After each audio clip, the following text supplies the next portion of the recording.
하나님의 말씀 시편입니다. 시편 141편 1절 2절의 말씀 우리 함께 한 목소리로 합독하여 읽도록 하겠습니다. 시편 141편 1절 2절 다 찾으신 줄 알고 함께 읽겠습니다. 여호와여, 내가 주를 불렀사오니 속히 내게 오시옵소서. 내가 주께 부르짖을 때에 내 음성에 기울이소서. 나의 기도가 주의 앞에 분향함 같이 되며 나의 손 드는 것이 저녁 제사 같이 되게 하소서. 아멘. 아멘. 네. 오늘 말씀을 통해서 주님의 음성을 듣는 시간 되길 주님의 이름으로 축복합니다. 요즘 시대에 참 사람들이 과거보다는 참 힘들어하는 것 중에 하나가 사람들을 만나는 거예요. 예전에 그런 얘기를 어른들이 하셨어요. 밤중에 길을 가다가 제일 무서운 거는 사람 만나면 무섭대요. 한밤중에 뭐 지금처럼 이렇게 뭐 무슨 조명이 있고 밝고 그런 게 아니었잖아요. 요즘 시대에 정말 코로나 시대를 거치면서 더욱더 이 사람과 만나고 함께 대화하고 이런 것들이 예전처럼 회복되지 않았다 그래요. 우리 1층에 있는 식당이 5월까지만 이제 영업하고 이제 나간다고 합니다. 그래서 의아해서 물어봤더니 코로나를 겪으면서 굉장히 어려웠다는 거예요. 뭐 그때 다 어렸으니까요. 그리고 이제 코로나가 지나서 좀 회복되리라 기대를 했는데 뭐라고 얘기하냐면 코로나 때보다 더 못해요 그러더라고요. 코로나 때보다. 그래서 도무지 지금 감당하기가 어려워서 이제 어쩔 수 없이 내려놔야 될 것 같다 얘기를 하더라고요.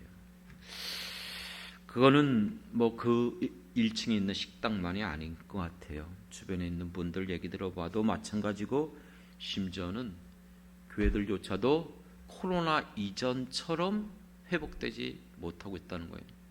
많은 성도들도 이제는 사람들을 만나는 것 귀찮게 나와서 사람들과 대화하고 뭐 얘기하는 이런 것들이 번거롭다고 여기는 사람들이 은근히 있다는 거예요. 그냥 혼자서 집에서 그냥 온라인으로 이게 잘못된 습관을 우리가 이 코로나 때 만들어 놓은 것 같아요. 여러분, 예배는 하나님을 만나는 시간인 줄 믿습니다. 하나님 앞에 나와 또 사랑하는 성도들과 함께 예배 드리는 거예요. 우리가 드려지는 모든 성도들의 마음, 찬양, 기도, 하나님이 그것을 기뻐하시는 줄 믿습니다. 그러나 어쨌든 시대적인 상황이 이렇게 홀로 외롭게 혼자서 은둔형, 그래서 우리 그런 용어 있죠. 그 일본의 사회적인 같은 문제로 대두되는 용어 히키코모리. 예. 이게 무슨 말이에요? 일종의 대인기피증인데 사람들 만나는 거 귀찮아요. 두려워해요. 오히려 혼자 있는 게 더 편하게 여겨요. 그래서 집안에만 틀어박혀 있어요. 그리고 밖에 나오는 것조차도 낮에는 별로 안 움직여요. 밤에만 잠깐 어떤 생필을 얻기 위해서 계속해서. 이것이 일본에서 1990년대부터 청소년들이 특히 이와 같이 이 은둔형 외톨이들이 증가되면서 사회 문제가 되고 있었던 것이죠. 지금도 이와 같은 영향이 여전히 일어나고 있다고 그래요. 심지어는 일본 같은 경우는 이 결혼을 그렇게 하지 못하는 이유 중에 하나가 뭐냐면 놀랍게도 이성과 교제를 해본 적이 없다는 거예요. 그러니까 이렇게 사람과 만나서 교제하는 것조차도 어려워하는 시대를 살아가고 있어요. 우리나라는 어떻습니까?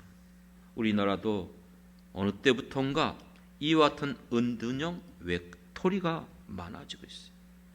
무엇보다도 안타깝게 미래의 주역이 청소년이죠. 장래 이 나라를 책임지고 이끌어갈 이 젊은 세대들이 점점 우리나라도 늘어나고 있어요. 그래서 통계 자료에 의하면은요, 2021년도 기준 50만 명의 이 은둔형 외톨이들이 있다는 거예요. 이렇게 살아가면요, 건강하지 못해요. 혼자만 외롭게 고독하게, 그러다 보니까 우울증에 걸릴 활용도 높고, 사회적인 이 대인관계가 깨어지고 훈련이 안 되니까 이런 사람들이 자칫 잘못하면 큰 범죄를 일으키고 이해할 수 없는 행동을 행하게 되는 것이죠. 그리고 무엇보다도 질병에 노출되어 있어요. 정력이 약해져요. 하나님은요, 인간을 홀로 살아가게 창조하지 않으셨어요. 잘 아시는 것처럼 하나님은 사람을 창조할 때에 홀로 사는 것이, 독처하는 것이 어떻다? 좋지 못하다. 그거 좋은 거 아니래요. 인간은 혼자 살 수 있는 게 아니에요.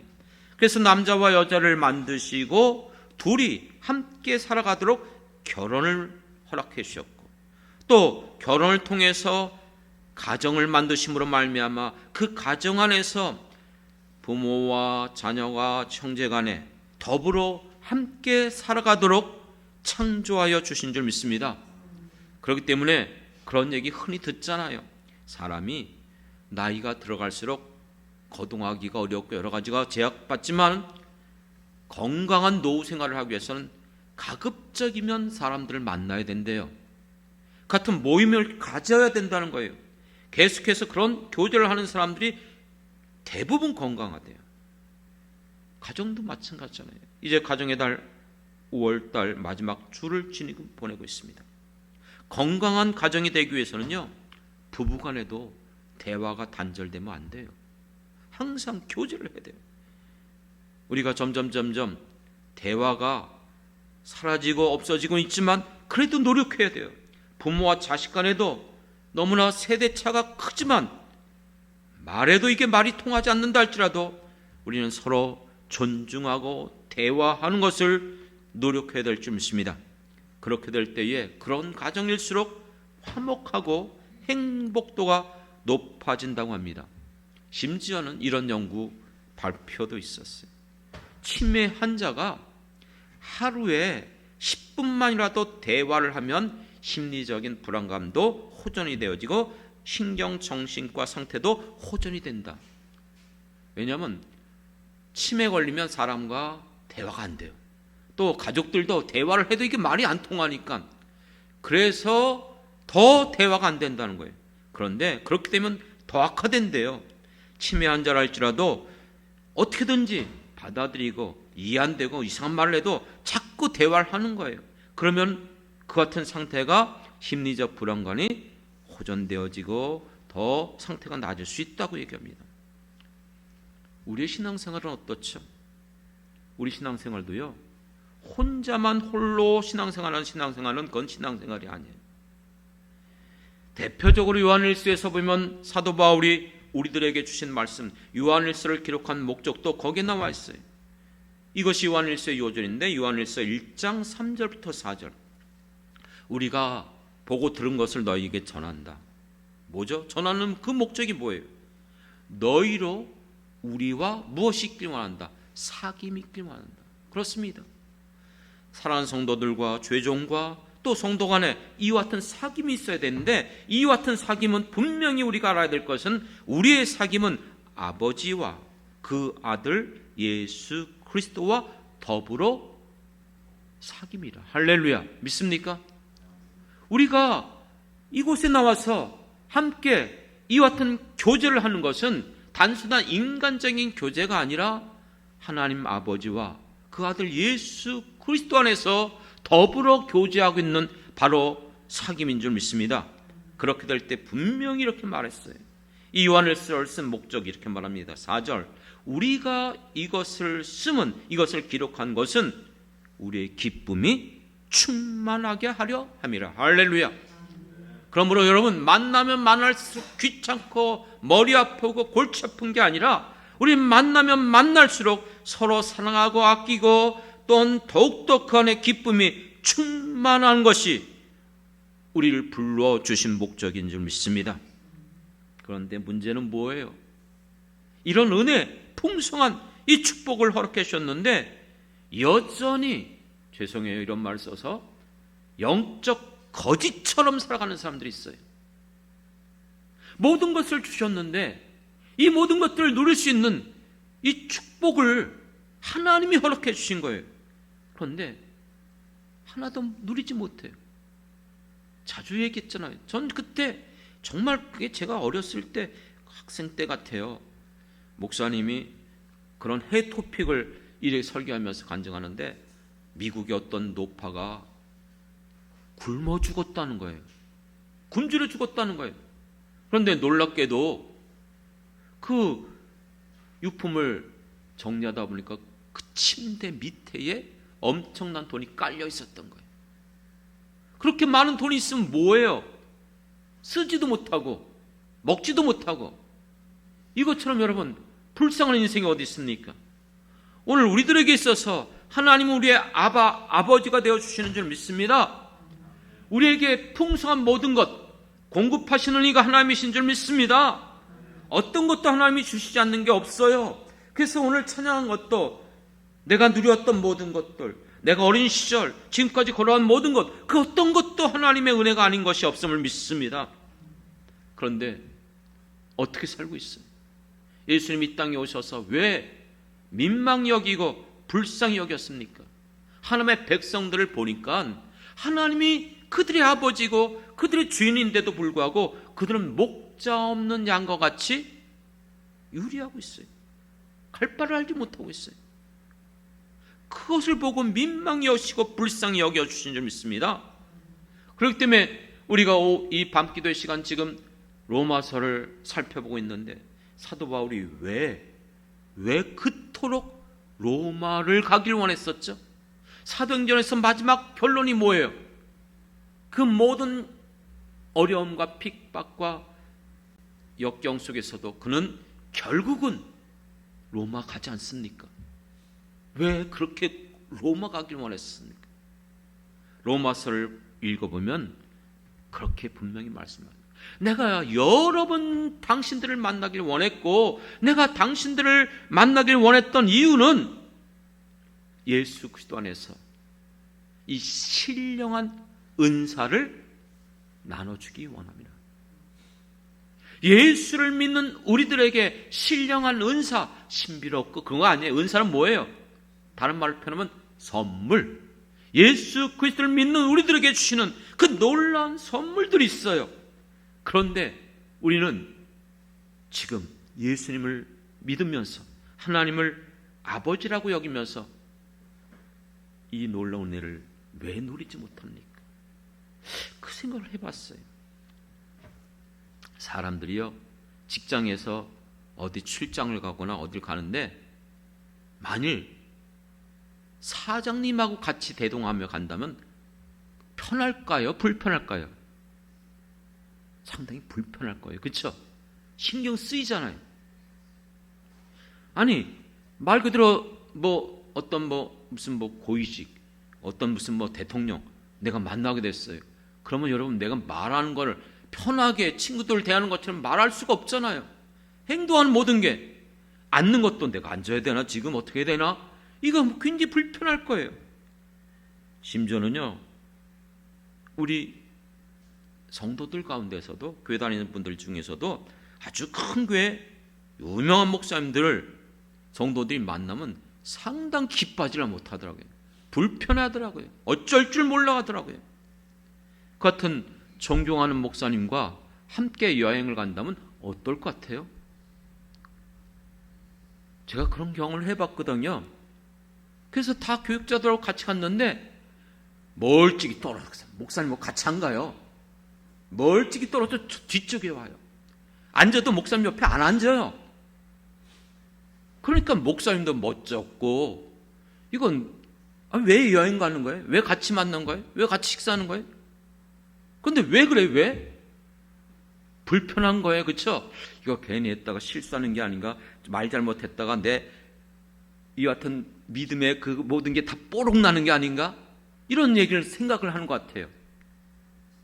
여러분, 저는요 그런 부분에서 꺼리낌이 없었어요. 그래서 항상 목사님하고 같이 있었어요. 옆에 붙어 있었어요. 옆에 앉았어요. 그리고 아예 그냥 자리에 앉으면 그냥 저를 그 옆에 앉히더라고요.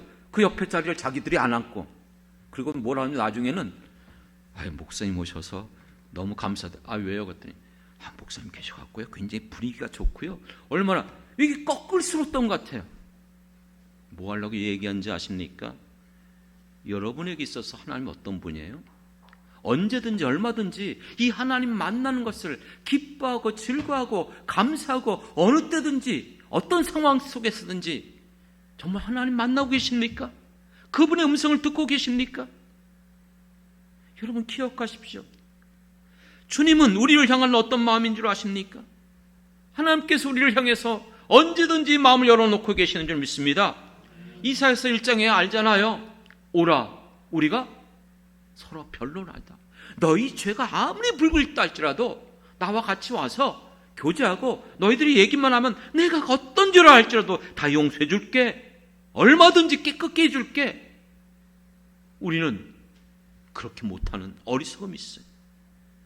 그렇기 때문에 이사야서 55장에 보면은 너희가 여호와를 만날 만한 때에 어떡하라? 찾으라. 가까이 계실 때에 그를 부르라.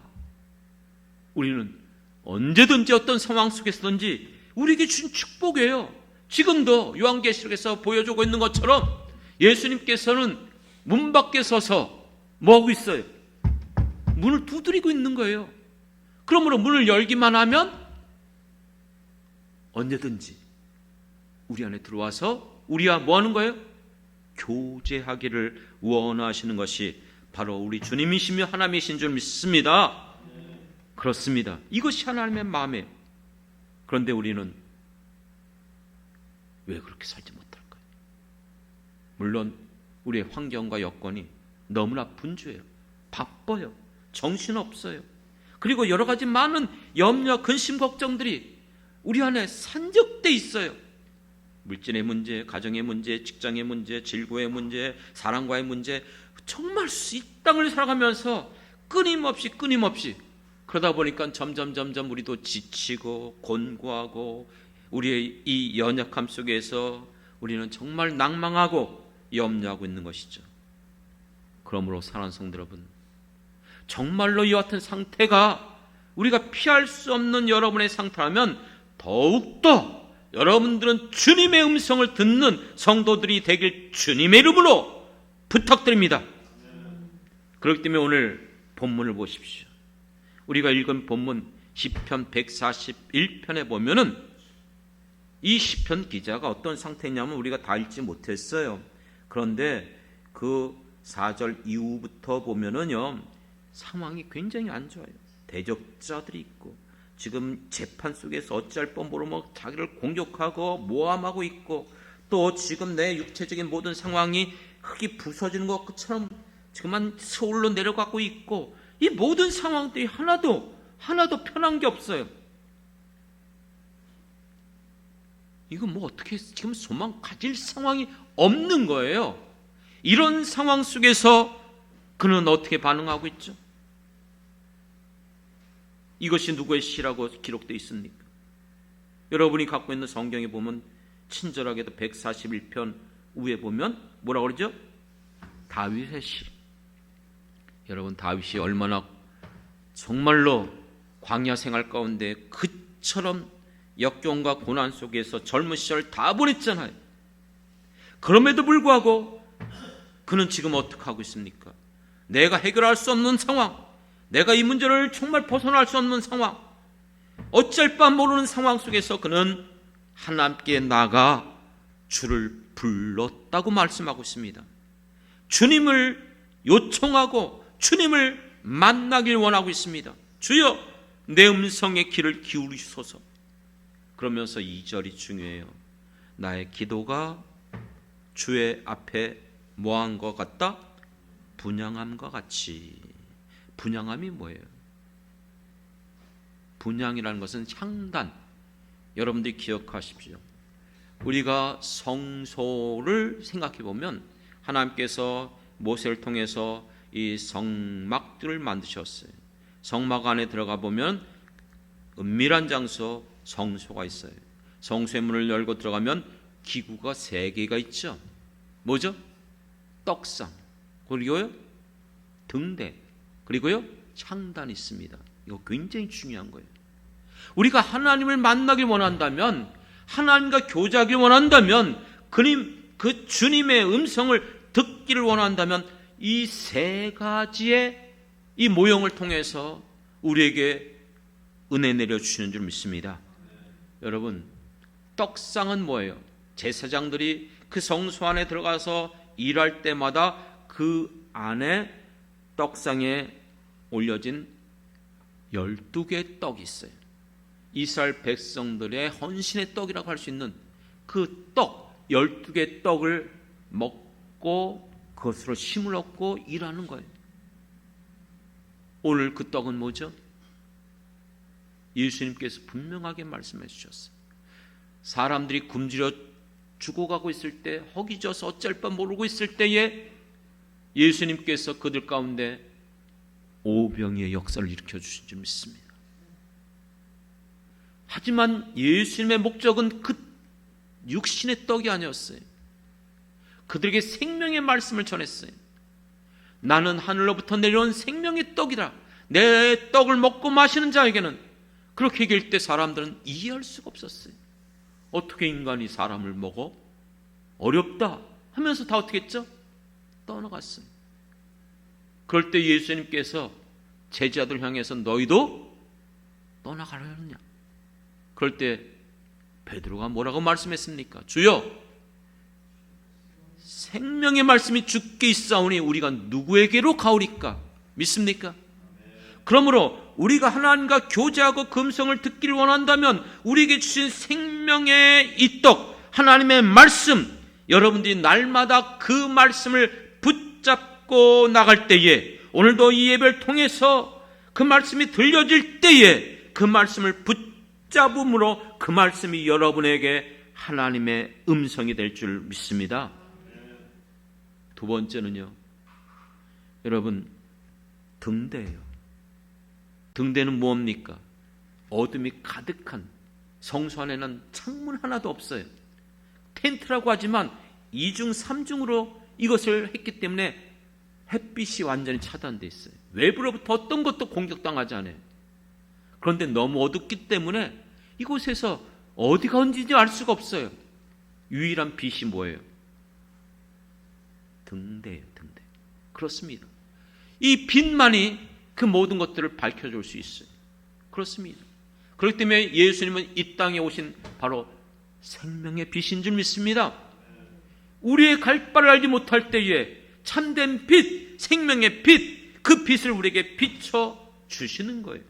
그런데 이 빛이 비춰지기 위해서는 반드시 필요한 게 뭐죠? 관유, 향내난 기름. 그렇습니다. 이 모든 기름이에요. 이 기름을 아침부터 그리고 저녁 이제 잠자러 가기 전까지 정리해서 꺼지지 않게 해야 돼요. 그래서 여러분들, 우리가 기억해야 됩니다. 우리 안에 허락해 주신 성령의 기름 부으심이 우리의 평생 동안 떠나지 않습니다. 함께 하십니다.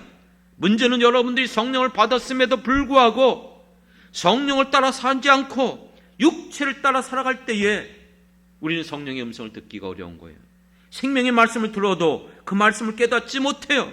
그렇기 때문에 여러분의 평생 살아가는 날 동안 성령이 여러분들을 주도하시고 성령의 음성을 들으며 성령의 인도함 받는 여러분 되길 주님의 이름으로 축원합니다. 세 번째는 향단이에요. 향단. 그게 바로 분향단이에요. 이 분향단은 뭐죠? 거기다가 향을 피우는 거예요. 이미 잘 아시는 것처럼 이 향은 무엇입니까? 그 향은 첫 번째는 우리를 위하여 중보하시는 예수 그리스도의 기도인 줄 믿습니다. 지금도 하나님 보좌 우편에서 우리를 위하여 중보하시는 것뿐만 아니라 이제는 우리에게 예수 그리스도의 이름을 주셨기 때문에 우리는 언제든지 하나님 앞에 나가 기도할 수 있는 특권을 얻은 거예요. 누구의 이름으로요? 예수의 이름으로. 믿습니까? 다른 이름으로 해봤자 소용없어요. 오직 예수의 이름으로 우리가 기도할 수 있는 특권을 가졌는데, 이 분향을 할 때에 이렇게 말했어요. 나의 기도가 주의 앞에서 분향함 같이 되게 하며 나의 손 드는 것이 저녁 제사와 같이. 왜 저녁이란 말을 썼을까? 이유가 있어요. 분향단에 대해서 하나님께서 모세에게 명하면서 이렇게 말씀하셨어요. 출애굽기 30장에 보면 이 제단 증거궤 위에 속죄서 맞은편 증거궤 앞에 휘장 앞에 두라 얘기하면서, 이게 무슨 말하냐면 앞에 그 앞쪽에 지성소가 있어요. 지성소 안에 법궤가 있죠.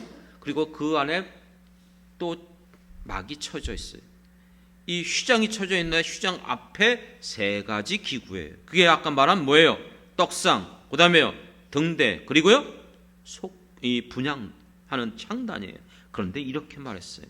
아론이 아침마다 그 위에 향기로운 향을 사르되 등불을 손질할 때 살을 찌며, 등불을 역시 마찬가지예요. 또 8절, 또 저녁 때 등불을 켤 때 살을 찌니 이 향은 너희가 대대로 여호와 앞에 끊지 못할지라. 이게 무슨 말일까요? 떡상도 항상 올려놔야 되고요, 그 다음에 등불도 꺼지지 말게 해야 됩니다. 24시간 켜놓아야 되는 거예요. 밤에도 그것을 기름을 충분히 해갖고, 그걸 이게 소지한다는 것은 정리하는 거예요. 잘 깨끗하게 꺼지지 않도록. 그래서 부족한 기름을 채워놓고, 그래서 밤새도록 그 등대가 불빛이 꺼지면 안 돼요. 근데 부장단도 마찬가지예요. 아침부터 저녁 때까지.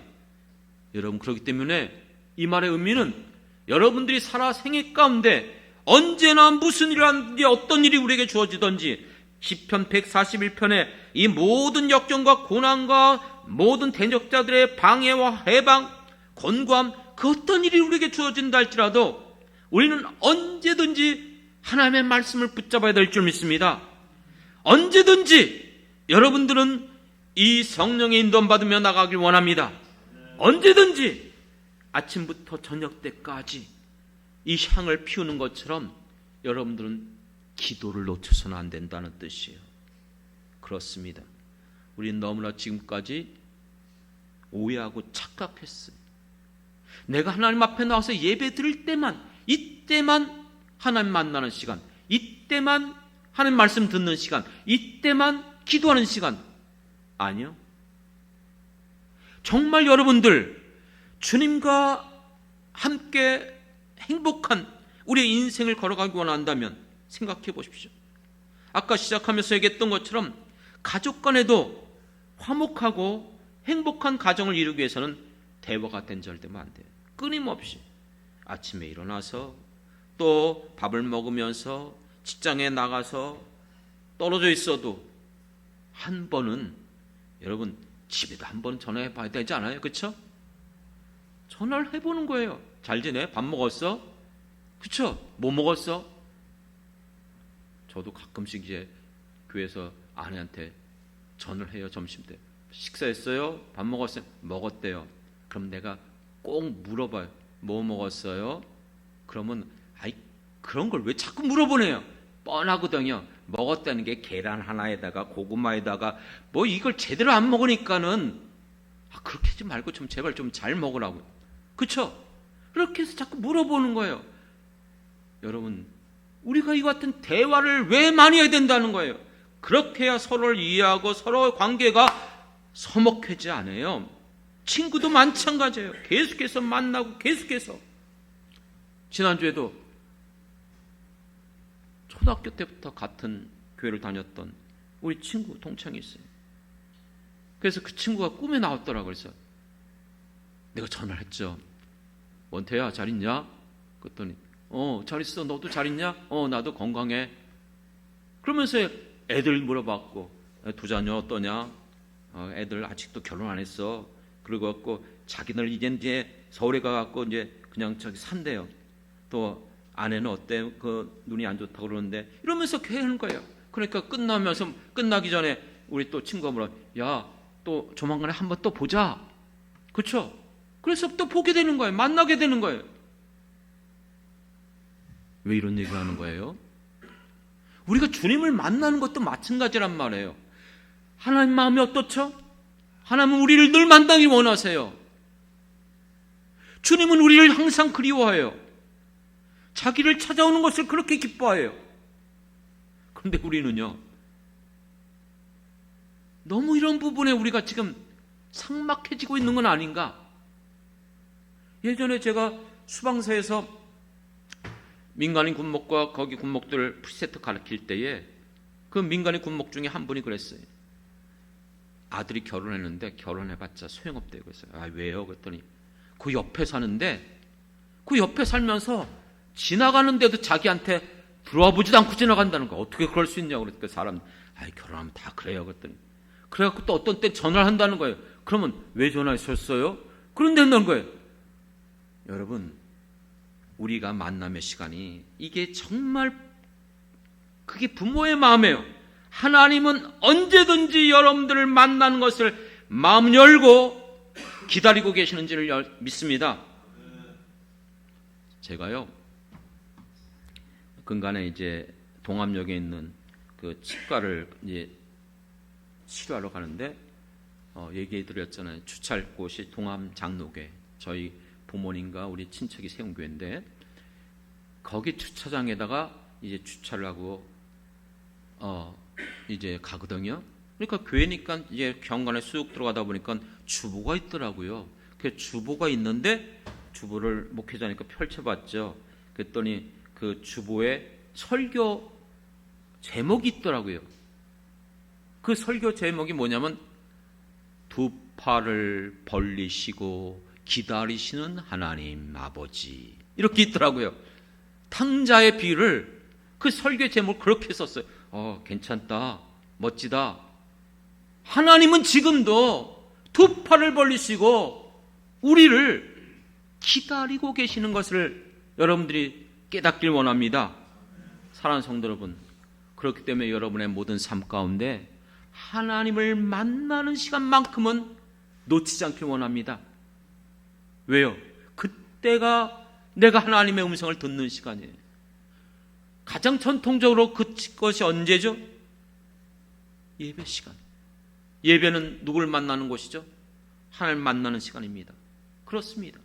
여러분들이 예배에 참석하셔 예배를 드리며 하나님 앞에 찬양하고 하나님 앞에 기도하고 하나님의 말씀을 듣는 것이에요.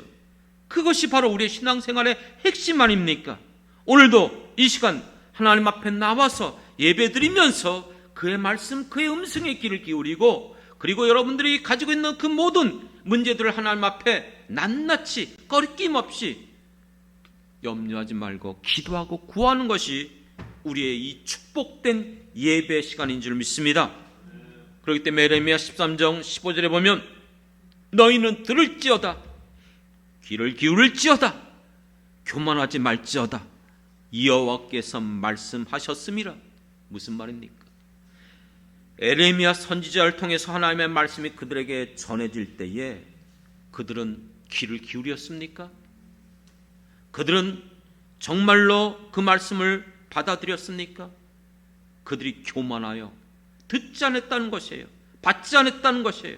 그렇기 때문에 여러분, 우리가 하나님의 말씀을 들을 때에 사도 바울이 말했던 것처럼 하나님을 아는 일에 높아진 우리의 모든 것들, 내가 알고 있는 조그만 같은 성경적인 그 지식이 중요한 것이 아니고 그 모든 것들을 다 파하여 그리스도 앞에 어떻게 하라? 복종하라. 할렐루야. 하나님의 말씀은 해석하고 분별하고 따지고 준 것이 아니고 아멘으로 화답하고 순종하라고 주신 줄 믿습니다. 그렇기 때문에 에스겔서 37장 에스겔 골짜기 환상을 보면은 마른 뼈가 가득 차 있는 그 골짜기를 보여줬어요. 너가 이 뼈를 보느냐? 이 뼈는 바로 이스라엘 백성들이라고 했어요. 죽어있는, 소망 없는 그 뼈들이 가득한 그 골짜기, 어떻게 살아날 수 있을까요? 어떻게 살아날 수 있을까요? 이렇게 말하더라고요. 에스겔서 37장 4절, 또 내게 이르시되 너는 이 모든 뼈에게 대언하여 이르기를, 잘 들으세요, 너희 마른 뼈들아, 너희 마른 뼈들아. 그 다음에 뭐라는 줄 아십니까? 여호와의 말씀을 들을지어다. 할렐루야. 여호와의 말씀을 들으라는 거예요. 하나님의 말씀을 들을 때에, 그 음성을 들을 때에 어떻게 됐죠? 뼈들의 생기가 돌아가고 움직이고 살아나는데 하나님의 큰 군대를 이루게 된 줄 믿습니다. 사랑하는 성도 여러분, 이 시대에 하나님이 죽으셨습니까? 하나님이 역사하지 않습니까? 그리고 이 시대에 하나님의 교회가 없습니까? 예수를 믿는 사람들이 없습니까? 그런데 왜 이 시대에 이렇게 우리가 힘이 없죠? 나약하죠? 왜 이렇게 하나님이 주신 은혜와 축복을 누리지 못하고 살아가는 사람들이 왜 허다하게 많습니까? 사랑하는 성도 여러분, 오늘 우리들에게 있어서 이것이 구분되어 있어서 그래요. 교회 안에서 신앙생활은 너무나 잘해요. 근데 밖에 나가면 다 잊어버려요. 다 내려놔요. 세상 사람과 다를 바 없이 살아가고 있어요. 아니요. 우리의 모든 대다수의 삶은 교회 안에 있는 것이 아니고 교회 밖에 있습니다. 맞죠? 이곳에서 주일날 몇 시간 있는 것이 얼마나 많습니까? 그거 별로 안 돼요. 대부분은 일주일 내내 우린 밖에서 대부분 생활하고 있어요. 세상 속에서 일어난 수많은 일들이 한두 가지가 아니라고 그랬잖아요. 그럴 때마다 우리는 어떻게 하고 있죠? 어떻게 반응하고 있습니까? 정말 그때에 주님과 교제하고 있습니까? 주님의 음성을 듣고 있습니까? 주님 앞에 그 말씀을 여러분들이 붙잡고 나가 기도하고 있습니까? 오늘 우리들에게 있어서 정말 그것을 배워가야 될 줄 믿습니다.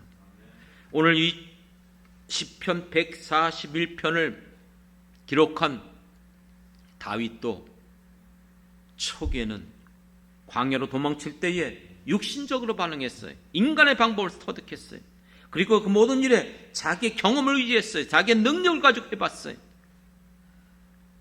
그러나 그는 경험하면서 깨닫기 시작했어요. 결코 내 힘으로 내 능으로 할 수 없다는 것을. 그렇기 때문에 점점 그는 바뀌어지기 시작합니다.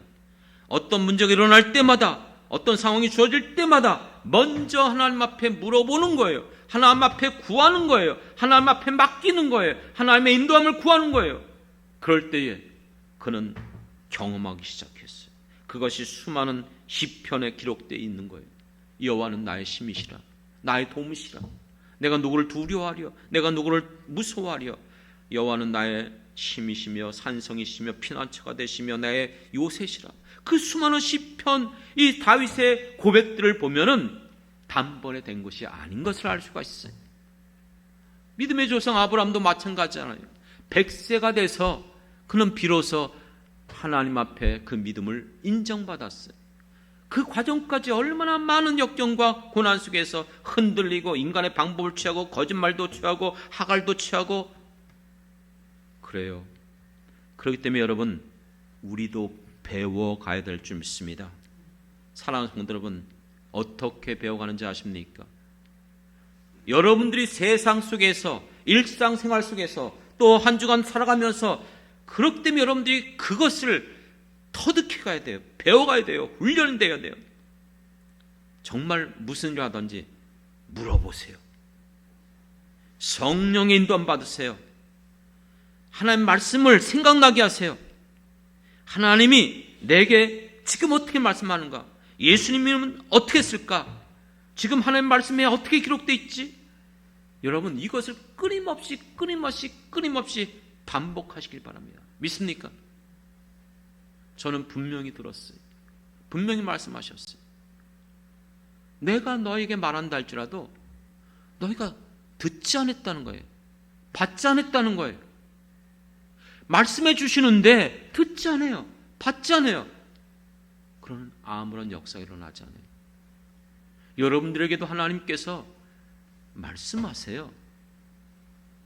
그런데 여러분들이 그것을 훈련이 돼서 기도하다가 이끌림 받다가 성경 읽다가 예배드리다가 느껴져야 되는데 이런 것들이 경험이 없는 거예요. 하나님의 역사한 것, 하나님의 살아계심, 그것이 여러분 사사시대 아니었습니까? 사사시대는 자기의 생각대로만 움직인 거예요. 자기들이 옳다고 여겼던 거예요. 자기 수견대로만. 그렇기 때문에 이 사람들의 특징이 뭐죠? 하나님을 알지 못했다는 거예요. 하나님 백성들인데, 그들은 하나님 믿는다고 분명히 고백했는데, 그런데 하나님은 너희는 나를 알지 못한다는 거예요.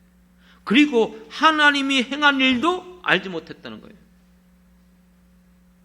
오늘 우리는 세상을 살아가면서 우리에게 일어나는 모든 일들 누구의 힘으로, 누구의 방법으로 해결하려고 하죠?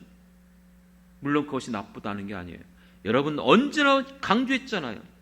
먼저 하나님 앞에 물어보십시오. 먼저 하나님 앞에 구하십시오. 이번 주도 어떤 목사님 만나면서 이런 얘기하다가 그런 얘기를 했어요. 여러분, 왜 애굽으로 내려가는 자는 망하겠다고 하나님께서 말했습니까? 지금 이 시대도 모든 나라들은 지금 이 우크라이나와 러시아와의 전쟁 가운데, 여러분 우크라이나의 많은 EU와 미국과 많은 사람들이 도와주고 있어요. 그런 건 조약을 맺는 거예요. 어쩔 수 없는 거예요. 우리나라도 미국과 일본과 그런 것들 나쁜 거 아니에요. 그런데 왜 하나님은 그때 힘없는 이스라엘이 아수르의 침략 가운데 애굽으로 도움을 청하러 내가는 것, 그거는 일반적인 정세적인 상황이에요. 그런데 왜 그것을 나쁘다고 말했고 망하게 될 것이라고 얘기했죠? 기억하십시오. 이렇게 말씀하셨어요. 내게 묻지 않았다는 거예요. 여러분, 여러분들이 가지고 있는 방법, 능력, 세상에 있는 것들, 그것 전혀 쓰지 말라는 뜻 아니에요. 우리는 아픈 병원 가요. 내가 있는 물질을 가지고 그것을 통해서 옷을 사 입고 또 물건도 사고 여러 가지 모든 문제들을 해결해 가고 있어요. 하지만 무엇을 하든지 언제든지 하나님을 먼저 의지하길 원합니다. 하나님을 찾길 원합니다. 하나님 앞에 나가길 원합니다. 하나님 앞에 기도하길 원합니다. 그렇기 때문에 저는 오늘 설교 제목을 우리가 불렀던 찬송가 540장 주의 음성을 내가 들으니, 할렐루야. 어떤 상황 속에서도 하나님 우리를 사랑하는 분이신 줄 믿습니다. 그러므로 나는 매일 십자가 앞에 더 가까이 나가길 원합니다. 왜요? 주님의 사랑이 나를 강권하니까. 하나님의 그 사랑, 로마서 8장에서 말한 것처럼 그 어떤 것도, 천사도 권세도 죽음도 하나님의 그 사랑을 끊을 수 없는 사랑이 우리에게 주신 사랑인 줄 믿습니다. 그러므로 여러분, 사랑하는 주님을 만나는 것, 그분과 교제하는 것, 그 음성을 듣는 것, 그것은 축복이요 기쁨이요 행복인 줄 믿습니다. 그렇기 때문에 여러분, 우리 어머님이 정말 피난 내려와서 그 어려운 속에서도 늘 불렀던 찬양, 지금도 기억해요. 지금도 그 찬양 부르시더라고요.